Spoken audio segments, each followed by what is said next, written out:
Kalau dengar kata kripto, apa sih yang pertama kali muncul di kepala Anda? Mungkin soal ribut-ribut di media, cerita soal orang yang cuan gede, atau malah bingung total. Nah, hari ini kita coba deh kupas bareng-bareng, kita lihat di balik semua kebisingan itu, sebenarnya apa sih inti dari kripto? Iya kan?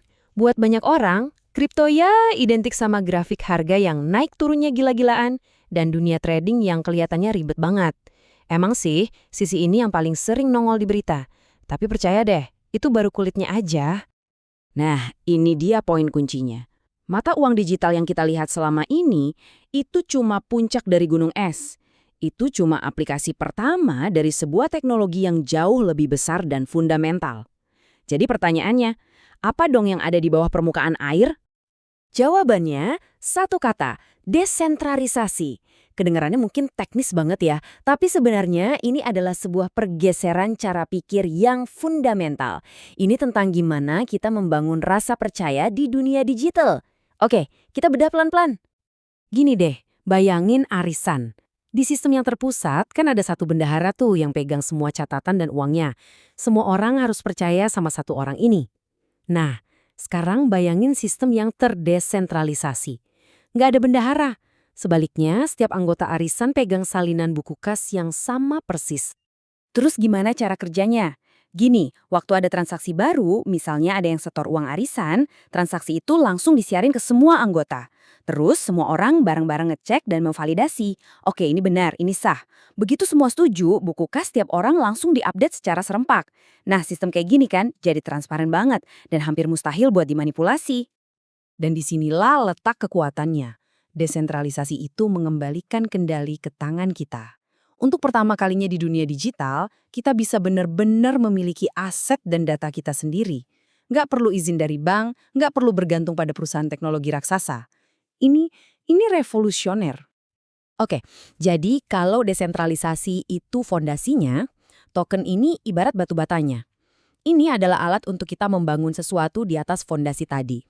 Dan ingat ya, token itu bukan sekedar uang digital. Jauh lebih dari itu. Yuk kita lihat lebih dalam. Jadi, apa itu token? Anggap aja kayak kunci digital yang serbaguna. Dia bisa mewakili nilai, kayak uang, betul. Tapi dia juga bisa jadi bukti kepemilikan, sebuah karya seni, bisa jadi hak suara dalam sebuah komunitas, atau bahkan jadi tiket akses untuk sebuah layanan. Lihat deh, fungsinya bisa macem-macem banget. Bisa jadi hak suara, di mana komunitasnya sendiri yang menentukan arah sebuah proyek. Bisa jadi NFT sebagai sertifikat kepemilikan digital. Atau bisa jadi kunci buat mengakses layanan keuangan terdesentralisasi yang dikenal sebagai DeFi. Nah, dengan fondasi desentralisasi dan batu bata berupa token ini, kita sekarang mulai melihat lahirnya model-model ekonomi yang benar-benar baru, yang sepenuhnya digital dan terbuka untuk semua orang. Salah satu contoh paling kuatnya ya DeFi atau keuangan terdesentralisasi. Ini tuh kayak ekosistem layanan keuangan, bisa minjam, nabung, investasi, tapi semuanya dibangun di atas blockchain, tanpa perlu ada bank di tengahnya. Artinya apa? Artinya siapapun yang punya koneksi internet bisa mengaksesnya. Ini membuka pintu buat jutaan orang yang mungkin selama ini nggak punya akses ke sistem perbankan.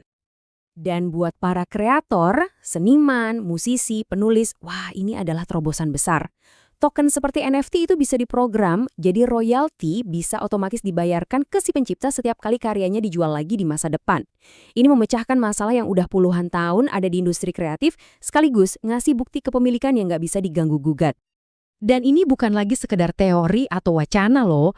Teknologi ini udah mulai masuk ke dunia nyata. Platform segede Spotify aja lagi menguji coba integrasi NFT musik. Ini tuh kayak jembatan yang mulai menghubungkan internet yang kita kenal sekarang, Web 2, dengan internet masa depan, Web 3. Pada akhirnya, ini adalah visi besarnya. Kalau internet generasi pertama itu adalah internet informasi, di mana kita bisa mengirim informasi ke mana saja dengan mudah. Nah, internet yang sedang kita bangun sekarang ini adalah internet nilai. Kita bisa mengirim nilai, entah itu uang, karya seni, hak suara, semudah kita mengirim email tanpa perantara. Semua ini membawa kita pada satu pemikiran penutup yang sangat kuat tentang masa depan yang sedang kita bentuk bersama. Jadi, kripto itu jauh lebih dari sekadar soal harga. Ini adalah seperangkat alat baru yang mengembalikan kendali ke tangan kita. Pertanyaannya sekarang bukan lagi apakah teknologi ini akan berhasil, tapi apa yang akan kita bangun dengannya. Masa depan sebuah ekonomi digital yang lebih adil dan transparan itu benar-benar ada di tangan kita. Jadi, apa yang akan kita bangun bersama?